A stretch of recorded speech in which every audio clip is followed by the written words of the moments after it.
Assalamualaikum, salam sejahtera. Apa khabar anda semua penonton yang telah pun bersama kami secara dalam talian ketika ini di Facebook Berita Harian dan juga di YouTube Berita Harian. Terima kasih banyak-banyak kerana sudi meluangkan masa terus bersama dengan kami di forum pada petang ini, yang mana kita terus berkongsi di Forum Perniagaan PKS BH 2021. Dan petang ini pula kita akan berkongsi tentang satu lagi topik yang saya kira ini juga mungkin yang dinanti-nantikan oleh anda PKS tempatan, iaitu berkaitan tentang inisiatif Bantu PKS. Sepanjang forum ini berlangsung selama 2 hari, banyak dah kita kongsikan, banyak dah kita ceritakan, antaranya seperti cabaran, kisah kejayaan dan juga potensi teknologi. Namun semua ini tidak akan berjaya tanpa adanya inisiatif untuk terus membantu PKS ini berdaya saing dan juga terus kekal bertahan untuk kesejahteraan semua. Jadi dengan forum ini kita akan terus merungkai dan juga berkongsi pelbagai informasi-informasi berkenaan peluang-peluang yang bakal diberikan kepada PKS negara. Saya sekali lagi Fiza Sabjahan bersama dengan anda secara maya di dalam studio ini. Dan hari ini sebenarnya kita bertuah pada petang ini kita bersama dengan 5 figura hebat yang sememangnya pakar dalam bidang masing-masing yang akan berkongsikan tentang topik inisiatif Bantu PKS ini. Saya ditemani oleh 3 individu di dalam studio dan 2 lagi secara maya dalam talian. Kalau boleh saya perkenalkan dahulu yang hari ini bersama dengan saya di hujung sana. Kita bersama dengan Ketua Pegawai Kewangan Bukit Bintang City Centre BBCC, iaitu Encik Farizal Zainuddin. Assalamualaikum, apa khabar Encik Farizal? Assalamualaikum, baik. Alhamdulillah. Terima kasih kerana sudi bersama dengan kami pada petang ini untuk kita kongsikan pelbagai maklumat dan informasi kepada PKS kita. Dan di sebelahnya juga kita bersama dengan Cik Nurul Atika Hisam, iaitu selaku Eksekutif Kanan Pembangunan Perucintaan BBCC. Assalamualaikum Cik Ka. Waalaikumsalam. Baik ya? Alhamdulillah. Alhamdulillah. Dan di sebelah saya ini kita bersama dengan Ketua Pegawai Perniagaan Digital Perbadanan Ekonomi Digital Malaysia MDEC, Cik Aiza Azrin Ahmad. Assalamualaikum, apa khabar? Alhamdulillah. Saya ditemani 3 individu ini di studio, tetapi tidak ketinggalan kita bersama dengan 2 lagi tetamu kita yang bersama-sama dengan kita di dalam talian.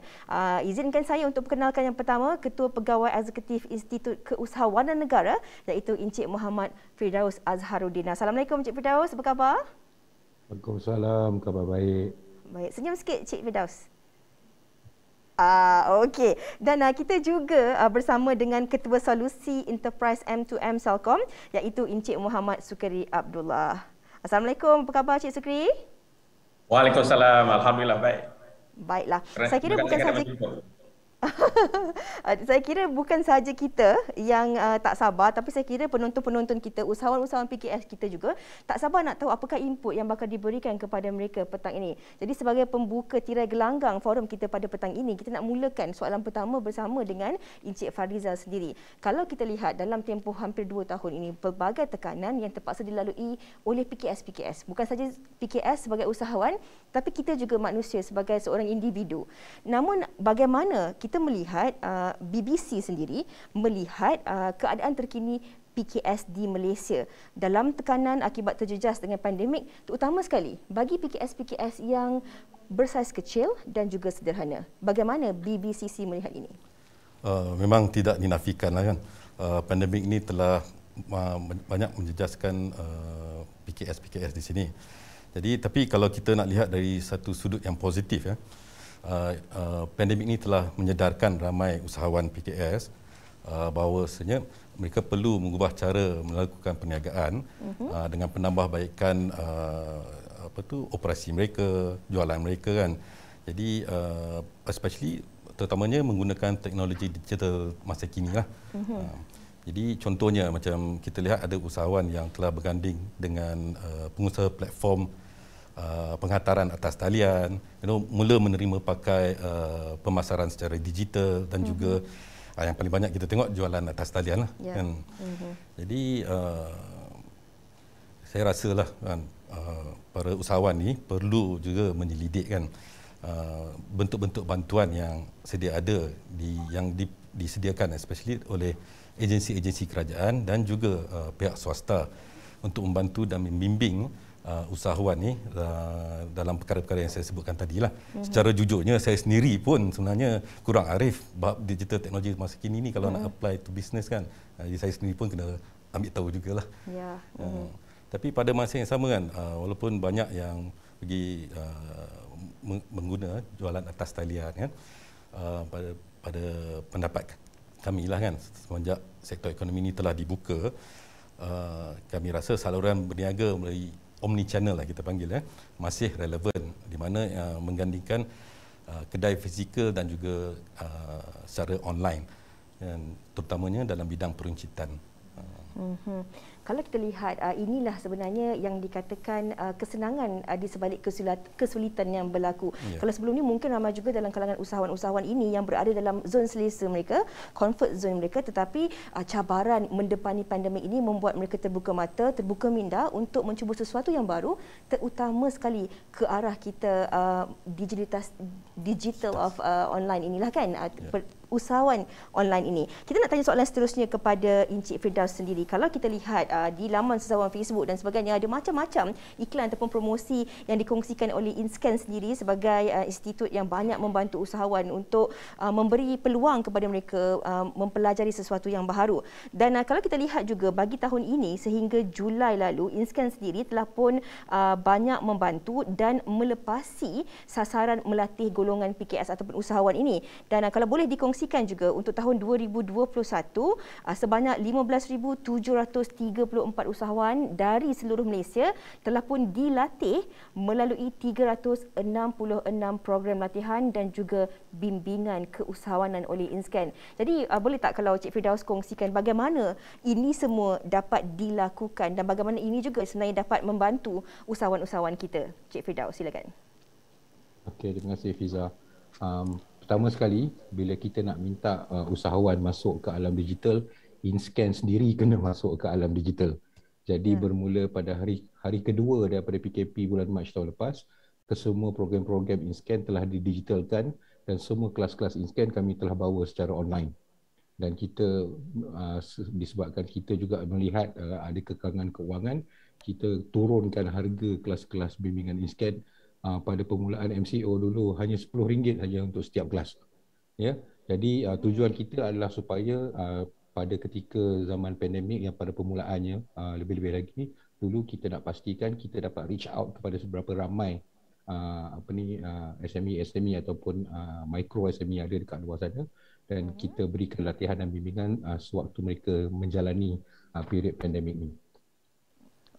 Okey, itu antara latihan-latihan ataupun seminar-seminar yang turut diberikan bagi memberi ruang dan juga peluang kepada usahawan-usahawan ini untuk mempertingkatkan lagi perniagaan mereka. Dan kalau kita lihat pula dari satu sudut yang lain, MDEC sendiri antara agensi yang sememangnya banyak memberi inisiatif dalam membantu PKS ini. Dan untuk kalau bolehlah dikongsikan beberapa inisiatif yang telah pun dilakukan oleh MDEC sendiri seperti Geran Kandungan Digital DCG dan Geran Automasi Pintar SAG. Kalau boleh juga Cik Aiza kongsikan status terkini inisiatif-inisiatif yang dijalankan ini dan sebenarnya dah berapa ramai penerima manfaat daripada faedah inisiatif MDEC ini sendiri.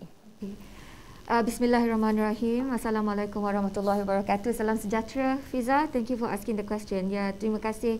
Soalan tu memang soalan yang sangat penting ya. Daripada apa yang Cik Fariza cakap dan juga apa Cik Firdaus cakap, kita ada program, kita ada mewujudkan kesedaran. Tapi yang agak penting yang saya tekankan di sini juga, MDEC bukan saja memberi bantuan kewangan. Kita juga ada program-program yang kita sedia ada untuk melonjakkan adaptasi di pendigitalan di kalangan PKS. Tapi soalan Fiza tadi berkenaan dengan geran, kita ada bantuan kewangan daripada segi geran iaitu SAG, Smart Automation Grant. Kita juga ada grant GTG global untuk juara global, dan kita juga ada geran kandungan digital dan geran cabaran kandungan digital. Maksudnya kita tengok daripada segi cabaran challenge ya. Jadi saya rasa keseluruhan ni grant ni memang besarlah, banyaklah. Jadi kalau saya nak kira daripada segi SAG, kita ada 6.2 juta yang telah menerima. Dan juga kita ada kandungan digital in total dalam jumlahnya kita ada 35 juta. Jadi yang saya boleh nampak di sini, daripada 35 juta ni kita ada telah memberi grant sebanyak 5.52 juta kepada 45 penerima grant-grant ini. Jadi kita masih dalam satu proses di mana kita nak mempercepatkan grant ini untuk sampai kepada PKS yang sekarang ni rata-rata terkesan disebabkan oleh pandemik COVID-19.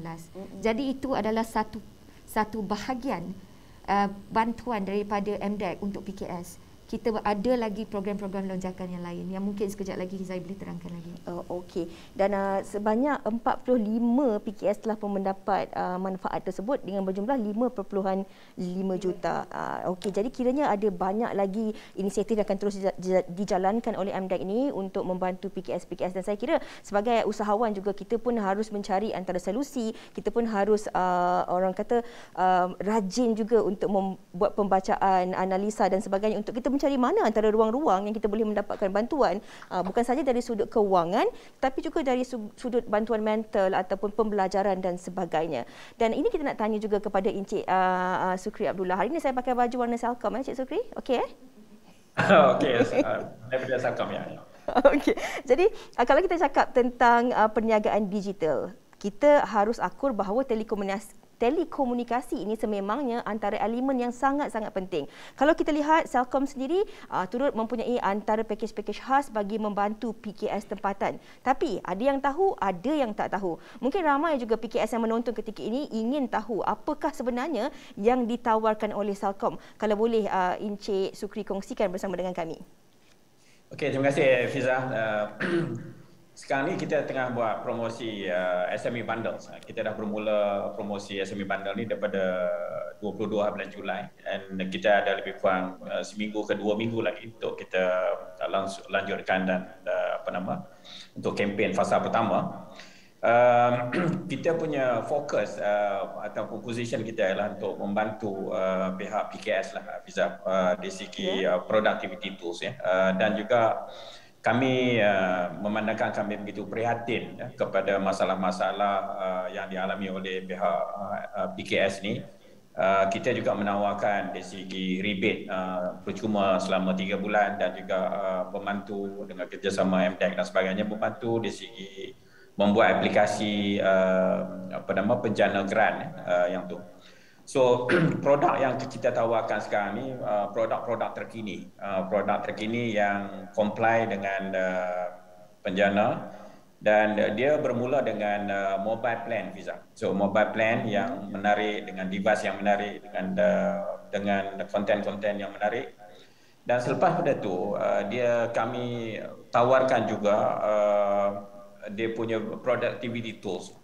Contohnya Fiza macam untuk video conferencing tool secara percuma, dan juga collaboration tool macam menggunakan Microsoft 365 secara sah dan juga dalam talian.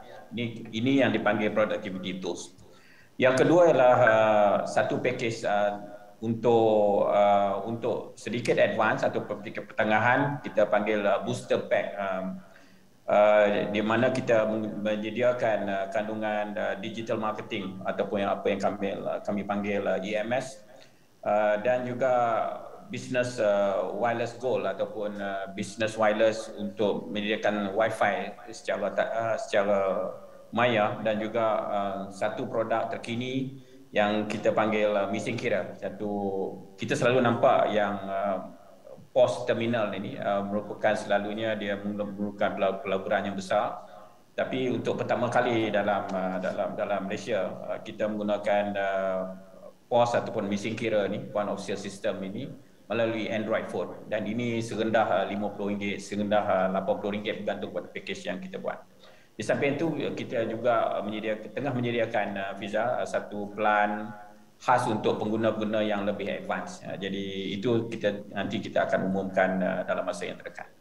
Okey, dan terima kasih juga kita ucapkan kepada Celcom kerana dengan inisiatif yang dilakukan ini saya tak langsung dapat mengurangkan juga kos kewangan usahawan kita lah. Maklumlah sekarang ni kita semua nak pergi digital kan.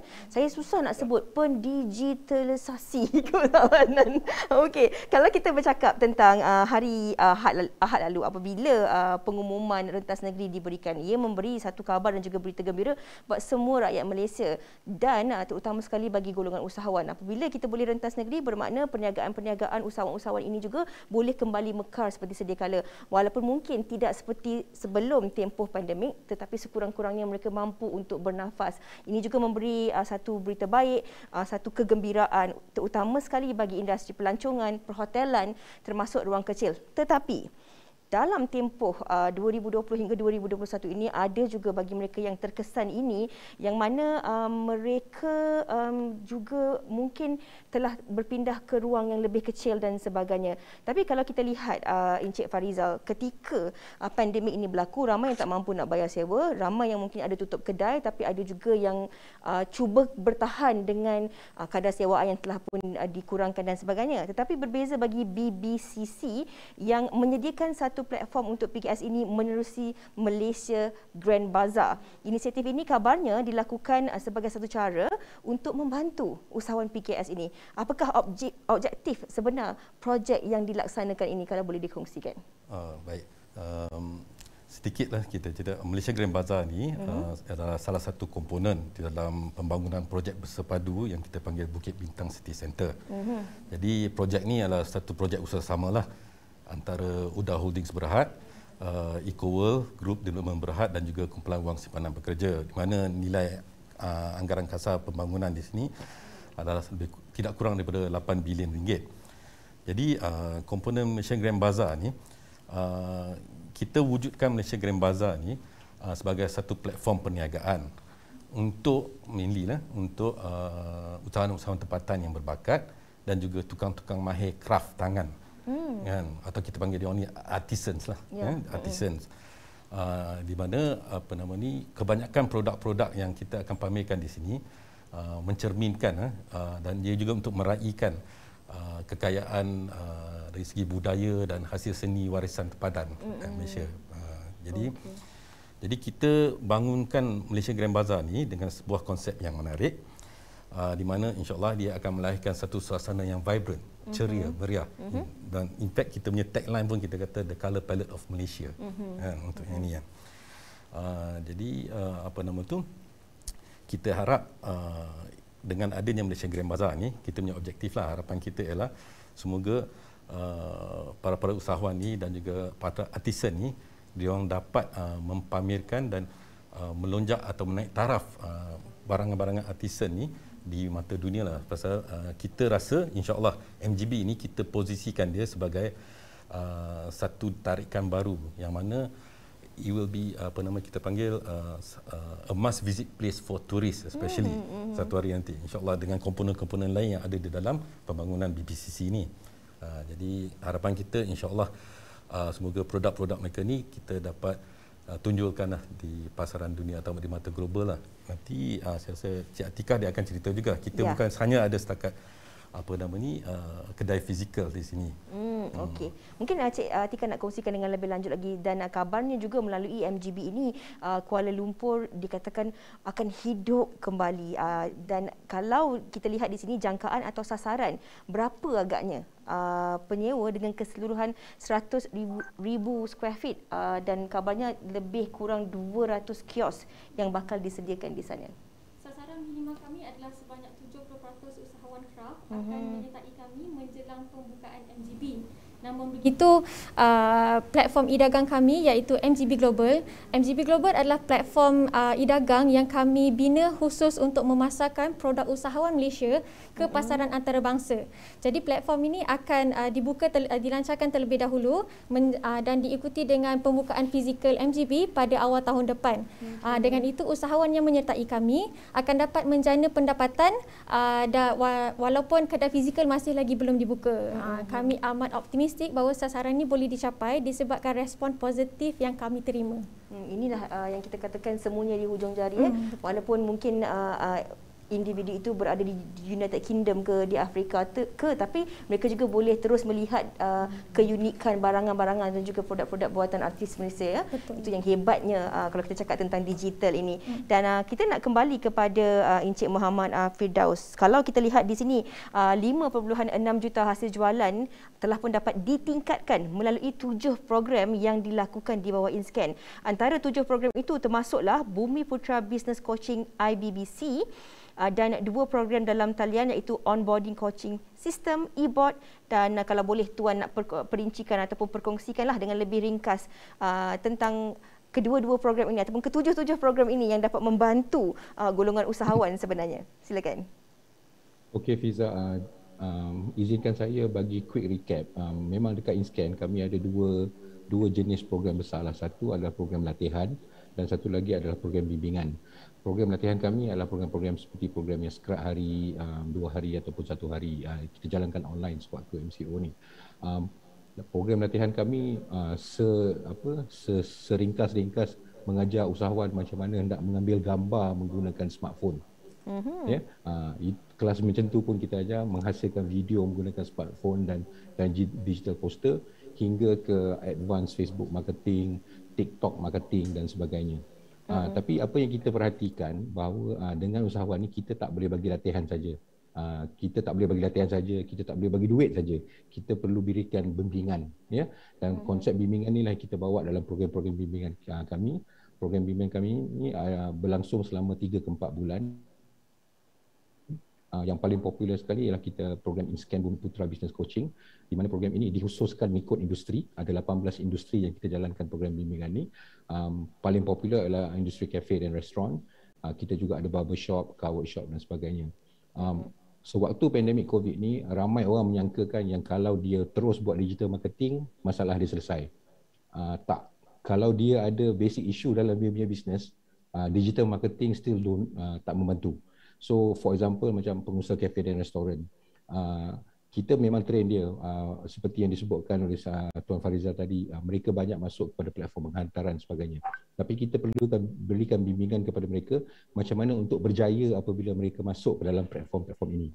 Sebagai contohnya kalau mereka perlu membayar komisen sebanyak 30%, berapakah sebenarnya margin yang ada dalam produk mereka di restoran-restoran tersebut. Sewaktu program bimbingan ni kita bantu mereka untuk pertama sekali kira apa sebenarnya margin sedia ada. Lepas tu kita tengok macam mana kita boleh kurangkan kos dan kita naikkan margin supaya apabila mereka masuk platform-platform ini, mereka dapat masuk dengan cara yang berjaya dan mendapat keuntungan. Ya.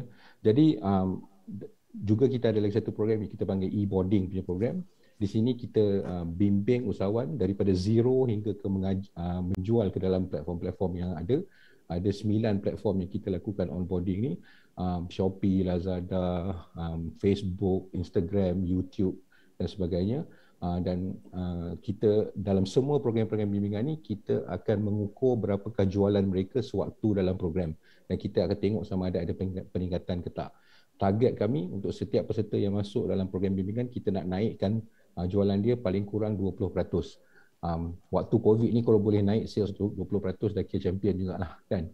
Okay, kebanyakan orang masih nak bertahan, nak sustain dia orang punya business. So alhamdulillah, as you have mentioned, this year so far semua peserta program bimbingan kami alhamdulillah masih bertahan, masih beroperasi dan kita lihat 5.7 million increase in sales, and this is just for the first half of the year. We still have the second half of the year punya results. InsyaAllah we will continue to run program-program bimbingan ni kerana pada pendapat saya dengan bimbingan yang sesuai memang usahawan-usahawan kita boleh berjaya.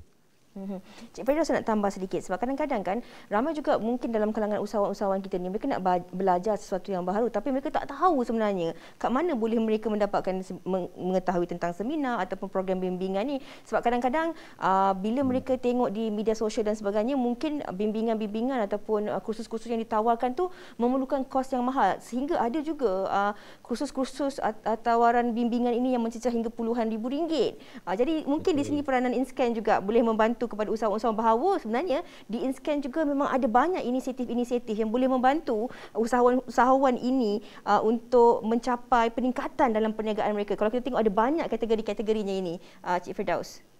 Ya. itulah apa most common komen yang saya dapat daripada peserta.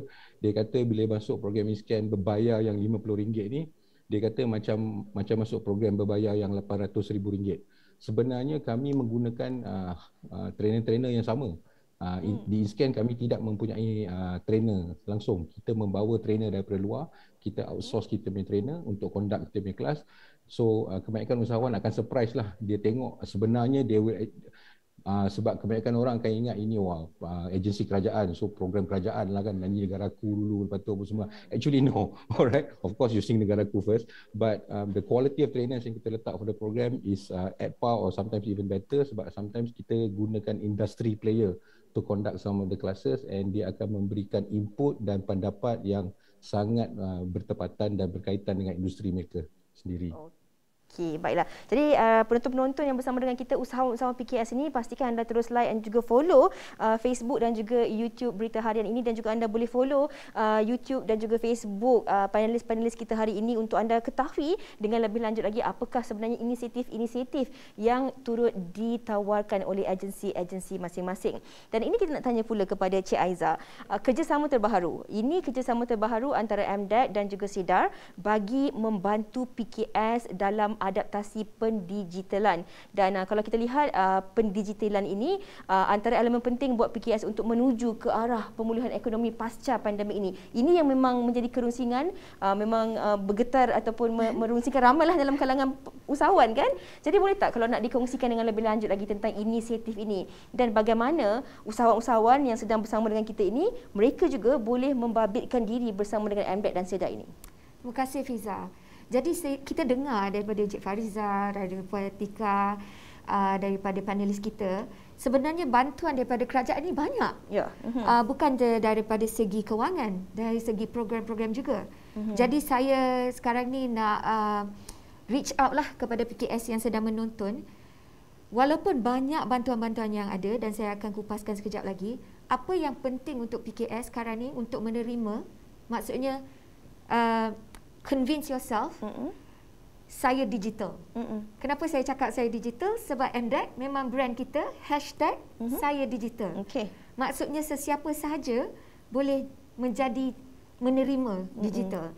Jadi saya mulakan dengan yang itu. Jadi apa-apa program, apa-apa bantuan, sebenarnya kita kena mula daripada diri sendiri, dan kita perlu ada keyakinan dan acceptance yang kita mahu melonjakkan adaptasi digital. Itu saya mulakan dengan yang itu dulu. Jadi program yang kita ada dengan SEDAR, anak syarikat SME Bank. Jadi apa yang kita bekerjasama dengan SEDAR, dan bukan saja SEDAR, kita juga bekerjasama dengan InScan, kita bekerjasama dengan Celcom. Program yang kita ada ni, kita lonjakkan program accelerator program, lonjakkan digital di kalangan PKS.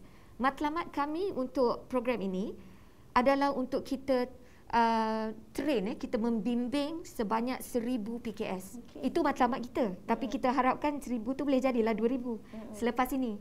So apa yang kita buat masa program ini? Dia latihan secara maya, sebab buat masa ni kita memang susah lagi nak keluar kepada lokasi-lokasi untuk memberi bimbingan. Jadi secara maya selama 3 hari. Jadi dalam 3 hari itu apa yang dia boleh belajar? Macam-macam dia boleh belajar. Tapi salah satu 2 benda yang saya nak ketengahkan kat sini, macam lean business modeling canvas, dan juga banyak-banyak lagi digitalisasi modul yang dia boleh belajar.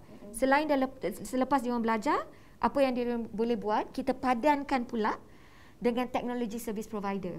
Jadi inilah bimbingan yang kita ada dengan rakan kunci SEDAR, dan SEDAR juga dia ada sistem dan juga diagnostics, ya, dia call it diagnostic system, di mana PKS boleh tengok, nama dia catchy sikit, nama dia ELSA. Wow.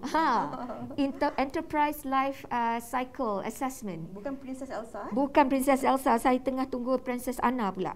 Jadi ELSA ni, apa yang dia orang buat, yang saya akan bacakan di sini, dia bekerjasama dengan MRC Berhad, ya. Dan apa yang ELSA buat, dia sebenarnya is reporting. Tapi reporting apa? Reporting mengenal pasti bahagian perniagaan yang memerlukan pendigitalan. Dan penambahbaikan. Jadi saya rasa kalau PKS yang sedang mendengar, pergilah ke laman sesawang MDEC dan juga laman sesawang SEDAR. Sebab saya rasa dalam masa 3 hari, kalau kita boleh belajar solusi-solusi digital ini dan juga ia bersama dengan SME Bank iaitu rakan kongsi kita dan MDEC, dan kita adakan pula padanan teknologi solusi penyelesaian pendigitalan bersama dengan kita punya teknologi service provider. Saya rasa lepas 3 hari tu semua PKS boleh gunalah hashtag saya digital dan bersama dengan MDEC dan akan mempunyai keyakinan dan juga confidence keyakinan lah yang diorang boleh masuk ke alam digital dengan secara yang mudah. Itu yang penting. Saya kira penting juga untuk kita merebut peluang yang diberikan ketika ini kan. Jangan lepaskan peluang lepas ni, tapi tunggu dulu forum ni habis. Lepas ni boleh pergi ke laman Sawang MDEC dan juga SEDA untuk mengetahui apakah antara peluang-peluang yang boleh didapati daripada sana. Dan kalau kita cakap tentang saya digital ni, saya kira lanskap kehidupan kita ni sememangnya telah pun banyak berubah. Hari ini sebelum tidur kita tengok telefon kita, bangun tidur pun kita tengok telefon kita, secara tak langsung kita sedar ataupun tidak, separuh daripada diri kita memang telah pun pergi ke arah digital. Kita nak kongsikan banyak lagi bersama dengan panelis-panelis kita yang di studio. Tetapi kita nak tanya satu soalan juga kepada Encik Sukri. Kalau kita lihat dari sudut affiliate, tempahan online dan juga pembayaran digital itu sendiri yang sememangnya hari ini telah pun dikuasai oleh PKS tempatan. Tapi apa yang paling penting sekali adalah untuk menambahkan keyakinan dan juga kepercayaan mereka yang kerana ini adalah urusan pembeli yang melibatkan wang, ya kan Cik Sukri, dan malah di mana-mana juga unsur ini antara perkara yang dibangkitkan. Kita takutlah kita beli digital nanti kita dah bayar barang kita tak dapat dan sebagainya. Tetapi kami difahamkan Celcom juga turut memikirkan perkara yang sama. Jadi dengan adanya cyber guard device dari sudut ini, mungkin pengalaman Cik Sukri sendiri dapat memberi penjelasan kepada PKS-PKS kita supaya mereka lebih yakinlah untuk mengubah ataupun menambah satu lagi cabang dalam perniagaan mereka ke arah digital ini. Silakan. Terima kasih Fiza. Sebelum kita masuk ke produk CyberGuard dan sebenarnya di masa MCO ni kita dapati pembelian di dalam talian meningkat sehingga 30 ke 40%. Dan dari segi connectivity, mobile device connectivity, kita dah membekalkan lebih 100,000 connectivity kepada food delivery syarikat-syarikat yang membekalkan pembekalan dan delivery of food. Dan baru-baru ni kita sekali dengan the SME Bundle punya program ni, kami membekalkan satu software baru untuk pengguna-pengguna smartphone kami yang dipanggil CyberGuard. Ancaman virus seperti macam malware ataupun I think phishing untuk collect data-data peribadi daripada telefon, dan juga bila pengguna-pengguna telefon kami dia melayari URL ataupun laman-laman yang harmful yang berbahaya, dia akan memberi alert dan reminders. Jadi untuk melicinkan ataupun melancarkan keselamatan perjalanan transaksi ataupun di segi kandungan data peribadi yang melibatkan akaun-akaun peribadi yang melibatkan maklumat bank, semua ini kita membantu di segi melalui software. Dia macam satu mini artificial intelligence yang kita bina melalui sistem rangkaian Celcom dan juga value added services ni untuk membantu dan juga di segi keselamatan data dan juga menghalang di segi attack daripada luar untuk masuk ke dalam smartphone tersebut. So secara ringkas itulah dia punya peranan CyberGuard ini, dan package ini terbuka kepada semua pelanggan-pelanggan plan Mega, semua pelanggan-pelanggan plan Celcom sekarang ni untuk ditambahkan saja. Dia dan benda ni sangat-sangat mampu milik dan juga tertakluk kepada dan juga terbuka kepada yang rebate selama 3 bulan percuma, penggunaan percuma ni. Jadi saya syorkan kepada semua pihak-pihak SMB sana, especially yang menggunakan e-commerce portal, yang membuat portal sendiri, you penat ambil gambar, ambil video untuk promosi pasaran, tiba-tiba aplikasi tersebut tak dapat berfungsi dengan baik sebabkan gangguan di segi virus dan sebagainya. So jadi elok kita gunakan CyberGuard ini untuk jadi nilai tambah kepada aplikasi e-commerce yang pihak-pihak PKS kita sedang jalankan sekarang. Okey. Baiklah, itu tadi penerangan daripada Encik Sukri Abdullah tentang CyberGuard device ini yang dapat memberi peluang juga kepada para usahawan-usahawan untuk memastikan bahawa mereka tak risaulah sangat kan apabila mereka melakukan proses jual beli ini. Tapi kita nak kongsikan banyak lagi bersama dengan 5 orang panelis kita yang bersama dengan kita untuk forum pada hari ini. Tapi sebelum tu apa kata kita tarik nafas dahulu. Anda boleh pergi ambil air, minum sambil-sambil makan dan tonton kami ini. Tapi jangan ke mana-mana, kita berehat dahulu seketika.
dalam forum perniagaan PKS Berita Harian buat masa ini, dan di forum kelima ini kita sedang membicarakan tentang inisiatif membantu PKS. Dan di sambil anda menonton kami ketika ini, saya juga nak war-warkan sesuatu kepada anda yang sedang menonton dan juga usahawan PKS. Jangan lepaskan peluang untuk anda memenangi ruang niaga di Malaysia Grand Bazaar. Caranya mudah saja. Apa yang boleh anda lakukan? Anda boleh tangkap layar ataupun screen cap visual paparan program ini sekarang. Okey, jangan lepaskan peluang. Ini bukan peluang yang mudah. Yang mana produk anda nanti boleh dikenali sehingga ke peringkat antarabangsa, insya-Allah. Baiklah, kalau kita bercakap tentang MGB ini juga, Cik Farizal, dijangka membuka pintunya kepada pengunjung pada awal tahun 2022 seperti yang dikongsikan oleh Cik Ika tadi. Jadi boleh tak kalau Cik Farizal kongsikan perkembangan terkini MGB ni? Apa statusnya sekarang ni selepas kalau sebelum ni kalau kita tahu banyak sektor pembinaan ini yang terpaksa dihentikan buat sementara waktu dan kini dah pun boleh beroperasi semula. Kalau boleh dikongsikan. Ya, kita sudah mula beroperasi ya dari segi pembinaan. InsyaAllah fasa 1 akan siap pada hujung tahun inilah dari segi fizikal. Tapi kita jangka kita akan buka atau open doors to business untuk Malaysia Grand Bazaar ni pada awal tahun pada suku pertama tahun depan lah 2022. Tetapi kerana yang Cik Atikah mention tadi kan, kita ada platform e-dagang atau MGB Global lah kita panggil kan. Jadi MGB Global ni, since kita semua bercakap pasal go digital kan, MGB Global ni pasaran yang kita akan guna in terms of the marketplace ialah di Amazon, eBay dan juga di Etsy. Wow. Okey. Setakat hari ini kita belum nampak lagi ada yang satu organisasi yang kata buat untuk para usahawan lah. Ada usahawan yang dah pun on Etsy kita katakan, tapi dia orang pergi buat sendirilah. Jadi kita bekerjasama dengan ada rakan kongsi kita ada satu syarikat ni kita tubuhkan untuk menjalankan perniagaan e-dagang untuk Malaysia Grand Bazaar tu khususnya e-global. Jadi dekat sini penemu tu usahawan cuma perlu bersama kita. Lepas tu dari segi macam pemasaran, promosi, dari segi the back end tu kat belakang tu banyak kerja kan, di fulfillment lah, untuk hantar barang ke ambil order semua tu kita ada menggunakan solusi digital. Jadi para usahawan ni hanya perlu fokus kepada buat barang tu. Fokus more on that saja. Tak payah pening-pening nak fikir. Tak payah pening-pening. In fact kita ada lagi apa kelebihan dia kan, tu satu kan. Kita baru ni, kita salah seorang daripada penyewa future penyewa kita lah, dia dah tanda tangan kita pun, dia nak ambil lot dan juga go on e-global. Jadi kita buat test case, kita tahu dia dulu. Jadi dia buat produk ni kita panggil is a raku pot lah. Asal dia daripada Jepun sebenarnya. Tapi ada orang daripada Amerika, daripada negara lain pun dia learn the technique buat. Kita kat Malaysia pun ada. Jadi this entrepreneur ni dia dah 15 tahun buat benda ni. Dia dah menggilap, dah polish lah dia punya cara buat tu. Cantik, elok. Saya pun ada beli. Pot tu RM350. Tapi beza dia sebab dulu dia jual macam dekat weekend bazaar, pop-up bazaar kan. Mungkin hari kraft tangan tiap tahun ada buat kan. Jadi dia tak ada satu platform yang boleh dia ketengahkan selalu kita nampak fizikal dan juga secara maya. Jadi kita start dulu dengan dia. Kita buat test case. Jadi bila dia duduk atas talian dekat Etsy kan, tahu berapa harga pot tu sekarang? Berapa yang dia jual? RM1,500. Macam jenama antarabangsa punya pot. Jadi daripada 7 Oktober hingga 14 Oktober baru ni, dia dah berjaya mendapat 10 tempahan. Okey. Jadi saya suka dengar daripada Puan Aizah tadi kan. Dia cakap ada apa? Grant GTG. Global to global. Mungkinlah kita pun samalah. Dia bekerja sama, tengok sikit benda ni kan. InsyaAllah. Ini peluang yang mungkin ramai dalam kalangan usahawan-usahawan kita belum nampak lagi sebelum ini, dan melalui program ini mungkin ini juga dapat membuka mata dan juga minda anda bahawa produk anda sebenarnya boleh dipasarkan lebih luas lagi dengan saya digital tadi, dan juga mungkin dengan MGB yang mana ia juga berpotensi untuk memasarkan produk anda ke peringkat yang lebih global. Kalau kita bercakap tentang MGB ini sendiri, mungkin Cik Ika boleh kongsikan juga. Usahawan-usahawan tadi dengar, dia jual periuk 350, sekarang dah jadi 1,000 lebih. Mungkin tak sabar juga nak tahu caranya, bagaimana mereka juga boleh bersama-sama untuk dengan MGB ini, apakah syarat kelayakannya, apakah yang diperlukan Cik Ika? Baik, bagi usahawan yang berminat, produk yang mereka hasilkan perlulah produk buatan Malaysia, dan kami memberi keutamaan kepada rakyat tempatan. Jadi antara jenis produk yang kami sasarkan adalah seperti hadiah dan cenderamata, fashion dan accessories, barang perhiasan rumah, skincare dan kosmetik, serta kraft tangan hasil anak tempatan. Dari segi kemudahan pula, apa yang kami sediakan adalah kami menyediakan ruang kedai yang cukup lengkap, sedia untuk disewa pada kadar sewa yang amat berpatutan. Jadi kami juga mempunyai ruang kongkos yang cukup luas untuk kami adakan pelbagai aktiviti kebudayaan untuk jadi tarikan pelancong. Selain daripada itu, kami juga mempunyai ruang workshop yang boleh digunakan oleh usahawan untuk mengadakan sesi produk demonstrasi. Tetapi yang paling utama adalah seperti yang Cik Farizah cakap, platform MGB Global kami. Jadi bersama kami, usahawan akan dapat memasarkan produk mereka ke pasaran Amerika Syarikat melalui platform yang disebutkan tadi, Amazon, eBay dan juga Etsy. Jadi kepada usahawan yang berminat, mereka boleh melayari Facebook kami iaitu Malaysia Grand Bazaar @BBCC ataupun ke IG page kami My Grand Bazaar, ataupun mereka boleh terus hubungi 012 388 6167. Saya ulang 012 388 6167 untuk bercakap terus dengan tim kami. Okey. Yes. Selain anda nak tahu dengan lebih lanjut tentang informasi berkaitan Malaysia Grand Bazaar ini, anda boleh layari laman sawang Facebook Malaysia Grand Bazaar @BBCC itu, ataupun anda boleh hubungi 012-388-6167. Betul ya? Okey. Kita nak tanya soalan seterusnya kepada Encik Firdaus. Kalau kita lihat banyak dah latihan-latihan yang dijalankan oleh Inscan di dalam talian ini. Jadi bagaimana sekarang ini Inscan melihat kepentingan digital ini kepada PKS? Memang kita tak boleh nafikan kepentingan digital ni memang sangat penting kepada semua PKS, tapi kita banyak buat penekanan kepada usahawan-usahawan semua, tolong jangan tengok hanya digital marketing, because pendigitalan ini sebenarnya merangkumi kesemua aspek perniagaan mereka, daripada inventory, daripada logistik, keuangan dan sebagainya. Jadi saya rasa sekarang ni dah jadi macam klise bila orang cakap digital, semua orang fikir pasal digital marketing saja. Padahal aspek pendigitalan ni sangat penting bagi aspek-aspek perniagaan mereka yang lain, kerana dengan cara mendigitalkan kesemua cabang-cabang perniagaan mereka, barulah mereka dapat melihat impak yang sebenar daripada pendigitalannya. Ya, so there is a joke lah kadang-kadang dengan usaha kita bila dia kata dia dah buat digital, bermakna dia iklan dekat Facebook, dia contact dengan WhatsApp, lepas tu dia pakai Maybank to you untuk bayar. Okay, but that's not necessarily digital tu dia telefon. Dan itu dah digital habis lah kan. So but never mind, because of COVID, I think everyone is forced to take a step. Ya, semua dah bermula dengan digital marketing.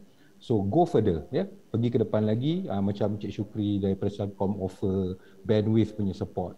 Use the kind of support yang government bagi from MDEC for digitalization. Digitalize the entire components of your business, baru nampak betul-betul terma yang dah lama kita tak dengar, 4IR, okay? Baru nampak betul-betul the 4IR punya movement impacting dia punya business, and especially for small business. If your business is really digitalized, that means you are able to capture dia punya efficiency tu dengan cara yang lebih baik lagi, ya, tanpa perlu kos-kos infrastruktur yang lebih tinggi. Jadi bagi kami di Inscan, kami akan terus-menerus membantu usahawan-usahawan, especially usahawan mikro, untuk mendigitalkan perniagaan mereka, dan cara kami membantu mereka adalah kadang-kadang kita bawa pendigitalan ni turun ke bawah, ke tahap di mana boleh difahami oleh mereka, sebab kadang-kadang terminologi ni agak menakutkan mereka, ya. Jadi kita bawa turun ke bawah, kita synthesize dan hailkan term ini supaya mereka boleh terima, boleh praktikkan dengan bimbingan-bimbingan yang kita berikan ini. Jadi ini adalah aktiviti terus-menerus yang memang kita lakukan. Kita expect kita akan terus bantu usahawan-usahawan kita supaya mereka boleh catch up dalam alam digital ini.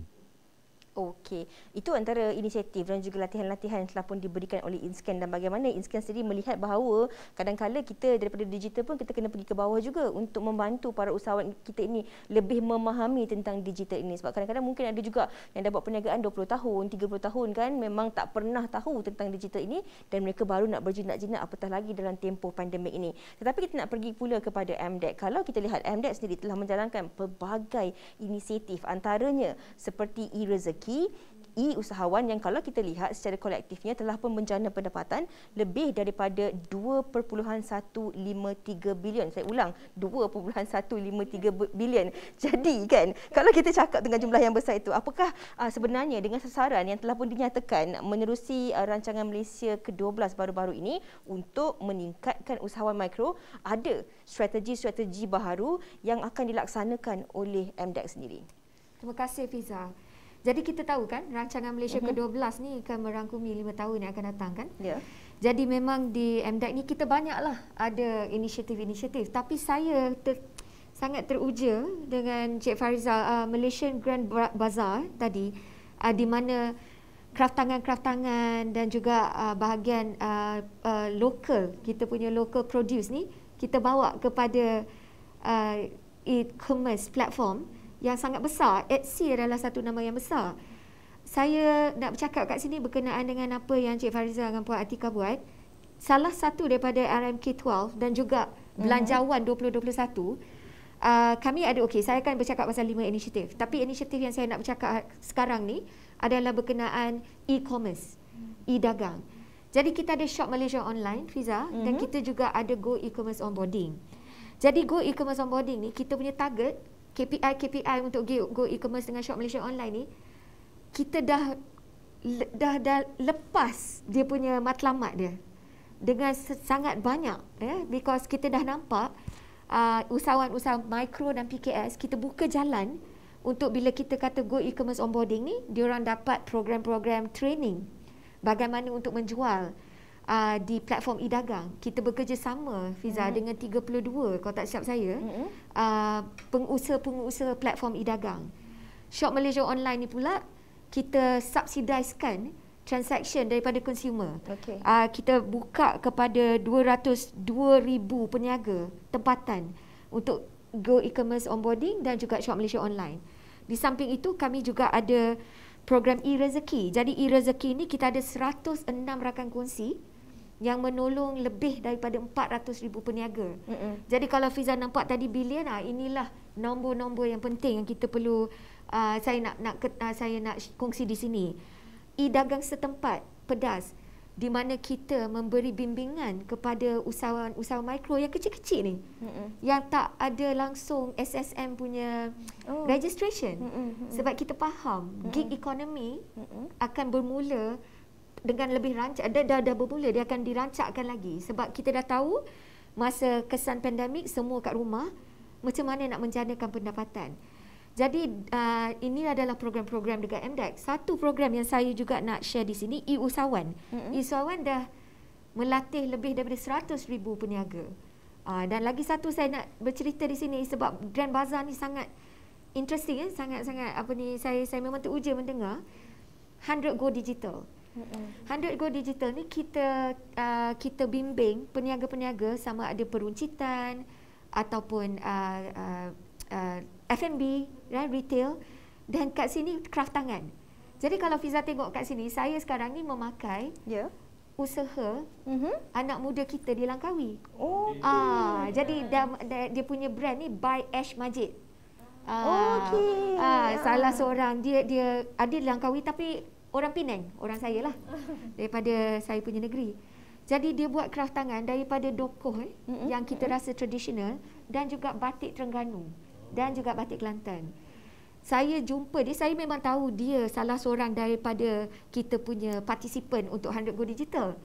Cuma saya dapat peluang masa travel bubble Langkawi, masa bulan September, saya turun Padang, dan kita tengok macam mana dia pembuatan daripada craft tangan. Jadi dia juga cuba berusaha untuk jual secara e-dagang. Jadi saya rasa The Bazaar yang Cik Farizal buat, dan kita kombinasi dengan semua program-program yang berada di MDEC. Jadi saya rasa kita tak jauh lah kalau kita nak achieve apa yang RMK 12 nak achieve. Dan digital itu adalah ekonomi, atau ekonomi adalah digital. Jadi itulah saya rasa kat MDEC ni program-program yang kita ada, dan kita nak bekerja sama Cik Farizal. Boleh bergerak seiring sejalan. Kita tak boleh buat sendiri. MDEC bukan saja ada program dan inisiatif dan juga grant. Kita kena buka market access. Jadi boleh saya tambah sikit. Dia apa yang saya lihat sini lah kan, kita ada daripada Selcom, dia pemudah cara. Betul. Jadi daripada InScan ada beberapa latihan dan bimbingan yang dia boleh bagi. Macam MDEC pun sama juga, bimbingan dan latihan. Pada masa sama ada certain grants untuk usahawan. Betul. Jadi macam bagi kami pula di BBCC ni ada UDA, kita ni market platform. Kita buat dan kita cuba cari orang untuk put them on onboarding lah. Onboarding. Jadi untuk PKS kat luar sana, apa yang dia dapat di forum ini memang komprehensif. Dan kalau nak bimbingan lebih daripada digital marketing, macam Cik Firdaus cakap tadi, sebab digital bukan saja digital marketing, dia banyak lagi. Betul. Solusi ada dekat Selcom. Program accelerating ada dekat MDEC dan juga sebarang grant. Market access ada dekat Cik Farizal dengan Puan Atika. Jadi memang hari ni forum yang Fiza ada ni memang pembukaan yang sangat luas, Masya-Allah, kepada PKS semua. Ini yang forum yang kami bawakan daripada Berita Harian, Forum Perniagaan PKS PKS BH 2021. Inilah, boleh terus like dan follow Facebook kami, share, dan mungkin ada juga dalam kalangan rakan-rakan usahawan yang tak dapat bersama dengan kita untuk forum pada petang ini. Apa kata anda bantu mereka dengan like, share dan kongsikan perkongsian forum kita pada petang ini kepada usahawan-usahawan lain juga. Saya nak tanya dah tadi, Cik Aizah dah katakan solusinya ada pada Encik Sukri. Tapi ini dia, solusi digital yang ditawarkan Celcom ini memang begitu komprehensif dan juga sebenarnya menarik. Ada macam-macam yang ditawarkan, tapi mungkin kita tak semua kita tahu apa yang ditawarkan itu. Dan bukan sahaja untuk PKS kecil, tetapi boleh juga diaplikasikan oleh PKS mikro. Jadi sememangnya sangat menarik untuk kita war-warkan kepada PKS-PKS yang sedang menonton ketika ini. Encik Sukri, mungkin kadang-kadang mereka risau ni, mereka tak dapat nak belajar, nak kuasai mesin kira kan, sumber manusia. Jadi bagaimana Encik Sukri boleh bagi contohlah yang mudah, yang senang untuk difahami oleh rakan-rakan usahawan di luar sana? Terima kasih. Terima kasih, Fiza. Sebenarnya sebelum tu saya setuju dengan ahli-ahli panel yang lain mengatakan panelis yang dipilih oleh Berita Harian SME ini merupakan satu panelis yang begitu simbiotik, yang dari segi rangkaian komunikasi dan solution daripada Celcom, ada yang melibatkan kraftangan, yang melibatkan latihan. Jadi ini satu blend yang cukup menarik dan cukup tepat untuk membantu para usahawan.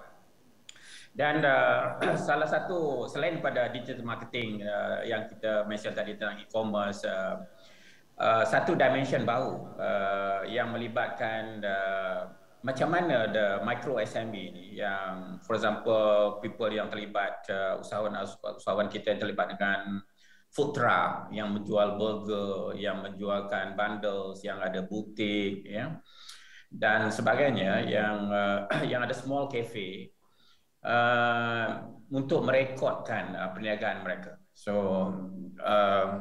mungkin dia ada banyak barang SKU, and then dia buat jualan secara tunai, tetapi at the end of the day tu dia masih lagi menulis rekodkan transaksi tersebut dalam buku-buku kan. Dan bila buat transaksi kadang hilang, kadang dia tak tahu berapa jumlah, berapa banyak barang yang laku, berapa banyak barang yang tak laku. Dan kebanyakan mereka yang terlibat dalam kes ini, dia menerima transaksi itu secara tunai. Tetapi transaksi secara tunai ini dia melimitkan tentang urus niaga dan peningkatan jualan tu. Kenapa kita tak boleh bagi mereka satu bantuan untuk menerima pembayaran melalui e-wallet kan? Dia ada banyak e-wallet provider dekat Malaysia ni. Dan Touch 'n Go dan sebagainya, Maybank, QR code. Dan juga macam mana boleh tak kita berikan mereka ni peluang untuk menerima bayaran melalui debit card, credit card, ya, supaya bukan saja usahawan tu mudah, jadi pelanggan yang membeli barang dekat usahawan tersebut juga senang. Macam dia ada kraft tangan, dia buat orang datang melalui untuk beli barang melalui tunai, dan juga dia boleh tulis.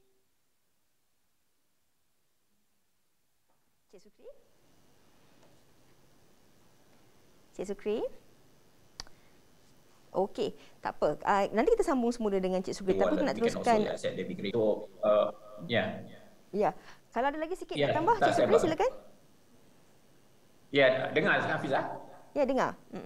Okey, sorry mungkin ada sedikit gangguan talian kat sini. Jadi untuk mesin kira ni, kita membekalkan satu aplikasi sebagai satu point of sale untuk membantu mereka-mereka yang masih lagi merekodkan ataupun melakukan urus niaga jualan secara manual kepada satu sistem untuk menerima pembayaran melalui berbagai channel, cash, e-wallet, debit, credit card. Yang kedua, untuk merekodkan SKU yang mereka jual.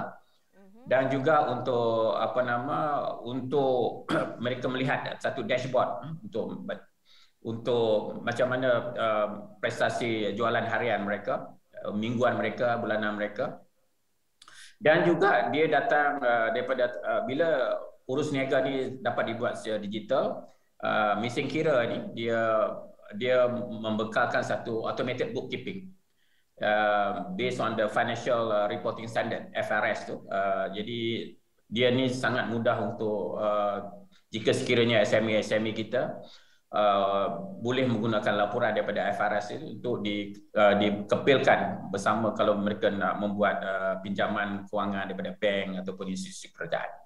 So mesin kira ni sangat menarik dan kita mendapat sambutan yang sangat hebat daripada pelanggan-pelanggan usahawan mikro terutama. Ya. Itu saja Fiza. Ya.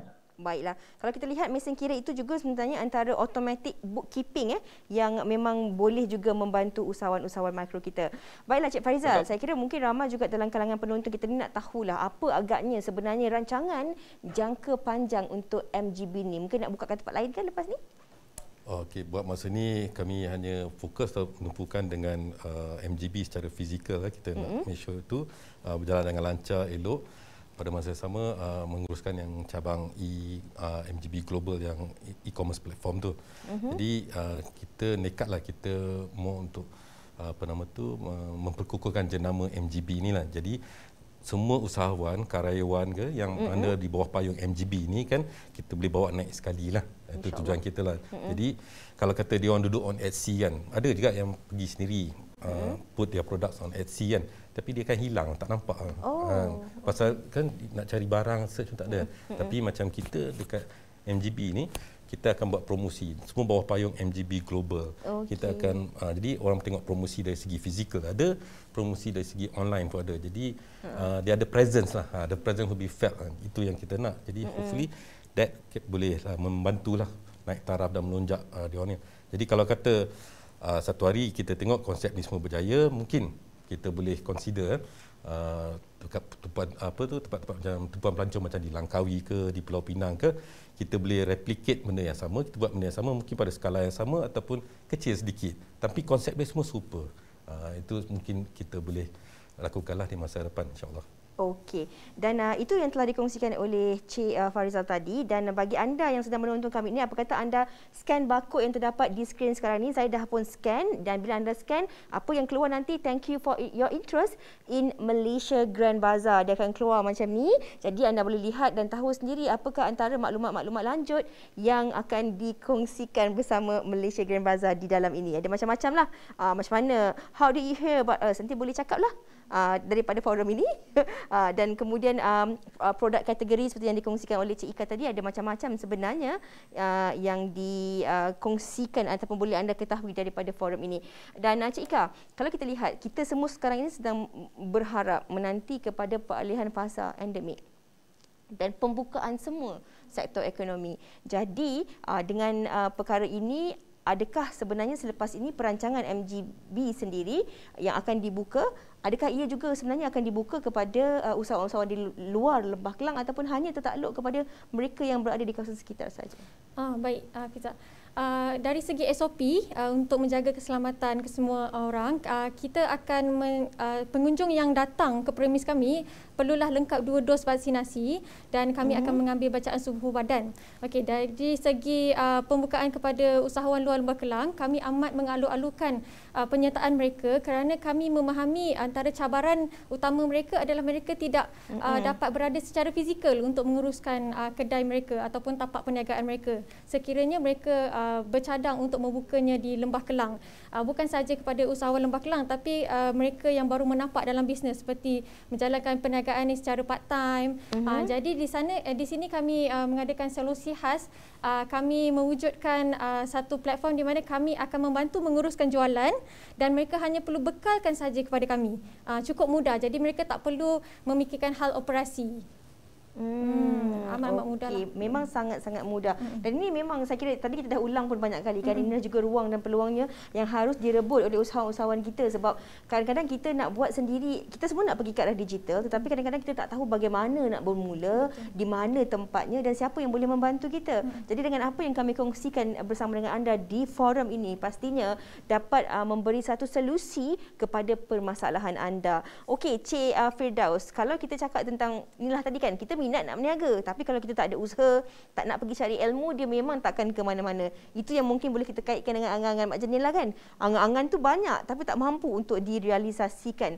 Dan kalau kita lihat sendiri, banyak bantuan juga telah pun disediakan oleh InScan. Seperti juga kalau kita boleh ambil apa yang dinyatakan oleh Perdana Menteri dalam pembentangan rancangan Malaysia ke-12 baru-baru ini yang mahu lebih banyak bimbingan dan juga pementoran kepada usahawan. Jadi, apa rancangan InScan sendiri untuk tujuan itu?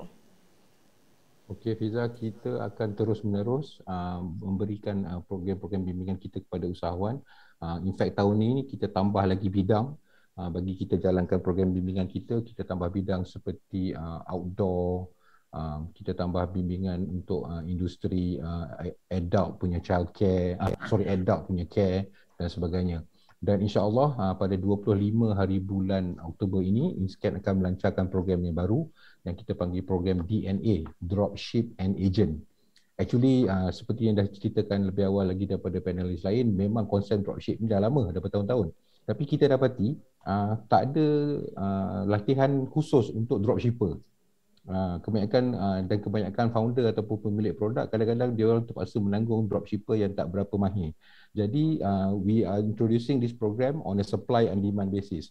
On a supply basis, kita akan train seberapa banyak orang yang boleh untuk jadi dropshipper yang berkebolehan, and at the same time kita akan prepare a simple marketplace di mana pemilik-pemilik produk boleh menawarkan apakah produk-produk mereka yang available untuk dropshipper ni tawarkan kepada network mereka.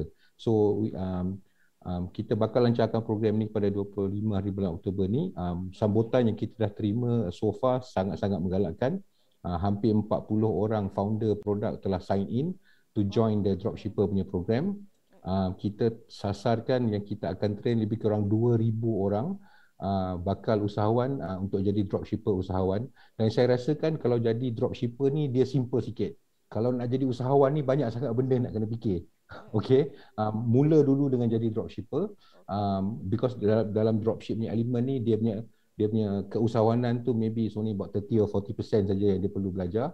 Bila dia dah berjaya untuk jadi dropshipper ni, then dia boleh upgrade diri dia untuk menjadi agent.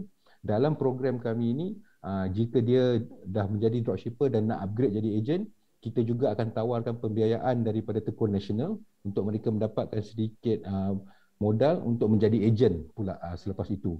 Jadi there is a phase 2 of the dropship program also. Hopefully dengan program yang kita tawarkan seperti ini, ia menjadi satu permulaan yang baik untuk mereka yang hendak menjadi usahawan. Kalau tidak, kadang-kadang banyak sangat benda dia nak fikir daripada awal, daripada nak buat produk, nak cari lokasi, nak buat marketing, nak buat keuangan, okey? Correct. So maybe this is a softer landing, especially kita galakkan para graduan kita yang bakal keluar daripada universiti-universiti juga yang mungkin akan menghadapi sedikit kesukaran untuk mendapat pekerjaan di waktu yang sukar ini, mungkin boleh menjadi dropshipper juga kerana kita tahu graduan-graduan kita mempunyai social network yang agak tinggi. Followers, friends dia agak ramai. So this is an asset for a dropshipper lah. Setiap kali Cik Firdaus cakap suka Cik Ika. Cik Ika golongan yang lebih muda sikit memang aktif lah dalam bidang digital kan. Facebook, Instagram semua, TikTok semua ada. Ada. Semua ada? Okey. Saya kena masuklah kelas ni saya rasa Cik Firdaus, tapi kelas InScan ni sebenarnya kalau lambat memang anda tak dapat peluang sebab saya memang dia ada TikTok ke tak? Dia ada TikTok. Saya pun ada TikTok tapi account je. Dia tak ada. Saya nak bagi tahulah kalau anda nak menyertai kemahiran seminar-seminar ataupun bimbingan ataupun kemahiran daripada InScan ni, jangan lepaskan peluang. Sebenarnya banyak kelas yang ditawarkan di luar sana tapi dengan harga yang jauh lebih mahal. Tetapi saya sendiri pernah nak cuba masuk kelas bawah InScan ni walaupun saya belum lagi jadi usahawan, tapi memang penuh, memang susah. Contoh baru-baru ini bulan lepas saya rasa ada kelas untuk mengajar anda macam mana nak menjual barangan di Shopee. Penuh.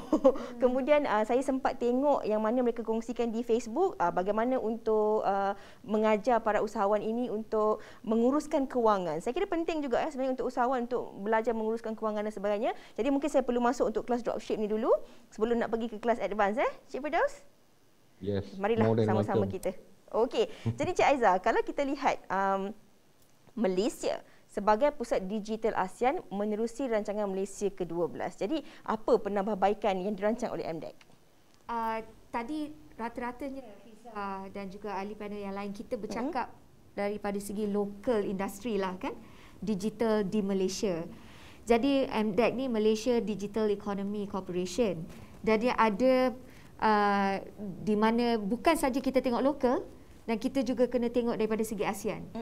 Jadi kita di MDEC kita ada Heart of Digital ASEAN. Kalau saya translatekan dia, tukarkan dia kepada bahasa Melayu, bahasa Malaysia, dia akan jadi Nadi Digital ASEAN. Jadi apakah maksudnya? Maksudnya di sini macam tadi kita ada berbincang sikit Cik Fariza, market access. Selain daripada market access tu, kita juga kena mencari peluang supaya pelaburan datang kepada Malaysia. Jadi kita ada Nadi Digital ASEAN, pemangkin dia apa Fiza? Pemangkin dia adalah D5. Ini adalah 5 cabang utama pelaburan yang akan kami ketengahkan atau kami wawarkan kepada ASEAN lah. Jadi apa yang kita perlu buat? Kita kena attract 50 bilion tak silap saya. Kita ada pelaburan sebanyak 50 bilion untuk sektor digital. Kita tengok kepada 5 teknologi baru atau 5 sektor yang sedia ada. Kita nak mencari, kita nak create 5 unicorn. Unicorn bahasa Malaysia ni saya tak tahu apa unicorn dalam bahasa Malaysia. Unicorn jugalah kot. Kan, unicorn lah kita panggil. Mungkin dia jadi KON lah. Kalau KON jadi icon pula kan. So jadi kita akan create 5 unicorn daripada company-company yang syarikat-syarikat PKS insya-Allah. Local syarikat kan. Dan kita nak mencari 50 buah syarikat untuk pelaburan yang bertaraf Fortune 500. Fortune 500 ni apa Fiza? Petronas. Okey. Jadi Petronas adalah Fortune 500. Jadi imagine kalau Malaysia boleh tarik 50 Fortune 500 untuk buat pelaburan di Malaysia. Dan juga yang sangat penting, kita nak mewujudkan peluang pekerjaan sebanyak 50,000. Jadi digital ni ekonomi yang kita dah tahu kan. Masa depan ni digital adalah ekonomi dan ekonomi adalah digital. Jadi DIF5 yang MDEC ada, kita tengok, kita shift sikit kita punya fokus atau kita kembangkan fokus kita, bukan kita tengok local digitalization sahaja, kita nak tengok ASEAN region. Sebab Fiza pun dan juga ahli-ahli panel tahu, ASEAN ni sebenarnya besar. Collectively kita besar. Dan kita region ASEAN yang sangat kuat. Jadi kita akan tengok, MDEC akan tengok daripada segi itu, daripada segi kita arena regional, arena ASEAN dan arena global. Jadi kita harapkan PKS dengan penerangan saya tadi, saya nak memberi bukan cabaran, saya rasa kita nak tarik PKS untuk tengoklah apa yang kami ada ni. Panel-panel ni semua dan bukan sahaja kerajaan untuk cara mereka keluar daripada Malaysia dan pergi kepada ASEAN. Betul. Dan tapi kita untuk itu kita kena kolaborasi jugalah. Kita tarik syarikat-syarikat untuk datang kat Malaysia sebab kita perlu pelaburan daripada luar. Dan kita lihat kat sini ada banyak sebenarnya perkara yang telah pun diperjelaskan kepada usahawan. Ada banyak cabang-cabang dan juga ruang yang ingin membantu usahawan-usahawan ini untuk terus bergerak digital, untuk terus memajukan perniagaan mereka. Tetapi walaupun dengan adanya pelbagai jenis bantuan ini, usaha daripada usahawan itu juga penting. Bagaimana untuk mendapatkan bantuan ini, di mana mereka boleh mendapatkannya, itu pun perlu juga. Kita tak boleh duduk dan tunggu sahaja, tetapi kita perlu untuk berusaha. Dan ini saya nak tanya, ini untuk pusingan terakhir ini kepada Cik Firdaus, bagaimana pemulihan semula ekonomi PKS lepas ini? Elemen bantuan yang sebagaimana perlu diberikan kepada PKS, Cik Firdaus? Okey, saya rasa julung-julung pun tahu umumnya sekarang ni apabila ekonomi dibuka kembali untuk banyak industri, antara masalah utama untuk usahawan kita adalah modal permulaan. Bila dia nak jump start balik dia punya businesses, ramai mereka menghadapi masalah, dia nak modal pusingan. Itu sebab sekarang ni kita tengok a lot of businesses tengah buat clearance. Okay, especially yang fashion industry kan, dia tengah buat clearance sale sebab dia nak clear old stock, nak bawa masuk new stock. Saya rasa kerajaan melalui agensi pembiayaan macam Tekun Nasional, Amanah Ikhtiar, so on and so forth, sedang galak memberikan bantuan dari segi modal permulaan untuk usahawan.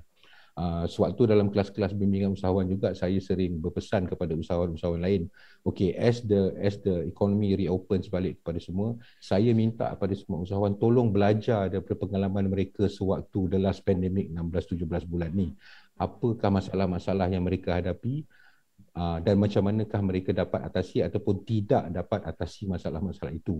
Kerana kita tak tahu ya sama ada benda ni mungkin berulang kembali ke dan sebagainya, tapi kita perlu belajar daripada apa yang kita lalui, macam mana kita dapat mengatasinya, dan paling penting kalau kita masih belum mengadaptasi solution yang ada secara digital yang boleh membantu kita, kita kena cepat-cepat catch up. Ya, ada usahawan yang melalui COVID pandemik ini langsung tak mendigitalkan diri mereka dan mungkin bernasib baik dan tidak menghadapi apa-apa masalah. Tapi pada pendapat saya their days are numbered lah, okay, in that sense. So perlu masih lagi beralih ke alam digital, kerana apa yang kita dapat lihat sekarang ni, one of the biggest impacts daripada COVID ni adalah pengguna telah beralih ke alam digital dengan kadar yang agak tinggi, ya. Jadi kalau kita punya usahawan tidak berada di alam digital bersama dengan pengguna, maka yang ada dekat depan pengguna itulah yang akan dipilih sebagai company-company yang akan dapat manfaat daripada kenaikan ekonomi yang bakal berlaku ni, insya-Allah. Jadi nasihat kami kepada usahawan perlu beralih ke digital dan juga perlu berada di ruang yang sama dengan customer-customer yang telah beralih ni. Dan saya rasa telah banyak bantuan, telah banyak bimbingan, telah banyak latihan diberikan oleh agensi-agensi seperti kami, dan kami akan terus-menerus bantu. Lebih-lebih lagi penekanan akan diberikan kepada perusahaan mikro dan juga perusahaan informal, ya, ramai yang ada di luar sana, insya-Allah. Baiklah, Cik Aiza, susulan kebenaran rentas negeri dan buka semula ekonomi baru-baru ini, apa signifikan dua perkara ini kepada usaha pemulihan industri PKS? Okey. Jadi kepada PKS yang selama ni dalam industri pelancongan, ya, tourism, saya rasa dengan pembukaan sempadan dan juga rentas negeri, bolehlah kita sekarang ni bernafas semula. Tapi bila saya cakap bernafas semula tu, signifikan dia, jangan macam Encik Firdaus cakap tadi, jangan tinggalkan digital.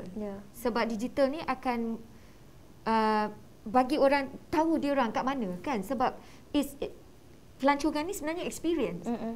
Tapi kadang-kadang kita tak boleh pergi ke tempat tu, kita tengok gambar. Tapi yang paling penting tu market access, seperti yang saya cakap tadi. So signifikan dia daripada segi sektor pelancongan. Bagi sektor-sektor lain seperti F&B, retail, dengan bukanya kita boleh dine in, kita boleh makan di kedai sekarang, SOP tu penting lah.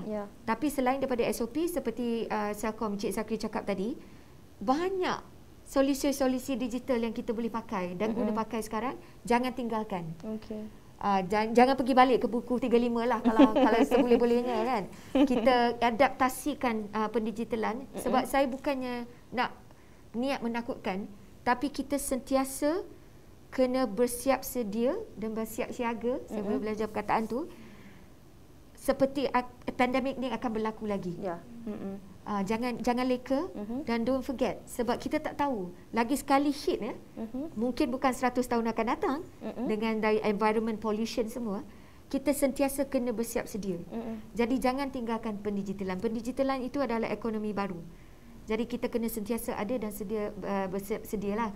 Dan of course lagi satu, Fiza, SOP kita kena jaga. Betul. Kalau kita tak jaga, kita balik semula, masuk dalam rumah kunci pintu. Dan kita tak tahu apa akan jadi pada ekonomi Malaysia selepas itu. Betul. Ya.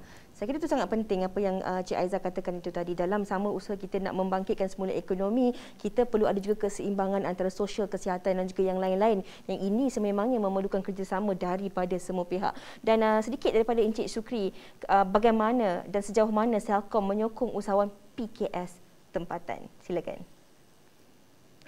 Okey. Dalam database kami ada lebih kurang 30,000 PKS yang berdaftar, yang mengambil talian kami, ya, talian dan konten kami. Dan salah satu tawaran under SME bundle sekarang ni yang julung-julung kali dibuat oleh telco, the first one yang kita buat, the best offer so far, Dan offer ni sebenarnya visa akan berakhir pada 22 bulan Oktober ni. Jadi kita membekalkan percuma 3 bulan untuk setiap solusi-solusi yang saya nyatakan tadi, termasuk yang business HR, mesin kira, productivity pack dan juga booster pack yang saya terangkan tadi. Dan selain daripada itu juga semua aplikasi kami ini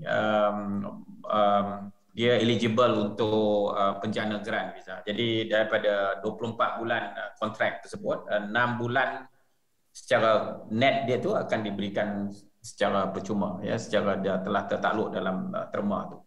Jadi ini sangat penting sebab salah satu daripada 5 area yang terkesan disebabkan oleh bidang oleh MCO ni adalah tentang financial health of the SME, kan. Mereka revenue pun kurang, dia punya cash flow pun kurang. Jadi sebab kami memahami dan menjiwai masalah pihak-pihak PKS ini, jadi kami membuat tawaran yang sedemikian rupa, mana 3 bulan percuma untuk setiap aplikasi yang dalam program tersebut, dan juga terlibat dengan penjana grant, ya, dia tertakluk kepada penjana grant. Dan semua produk-produk dan promosi yang kami ada sekarang ni, Fiza, boleh dilayari di www.business.selcom.com.my ataupun boleh berhubung dengan pihak penganjur di selepas acara ini dan sebagainya, ya. Itu saja, Fiza. Okey, baiklah. Sebelum kita nak berakhir di sini, mungkin sedikit daripada Cik Farizal pesanan kepada penonton-penonton, usahawan-usahawan kita, bagaimana mereka nak terus kita kongsikan pada petang ini peluang yang boleh mereka dapat daripada MGB ini dan bagaimana cara terbaik untuk usahawan-usahawan terus kekal relevan dalam keadaan pasca pandemik ini.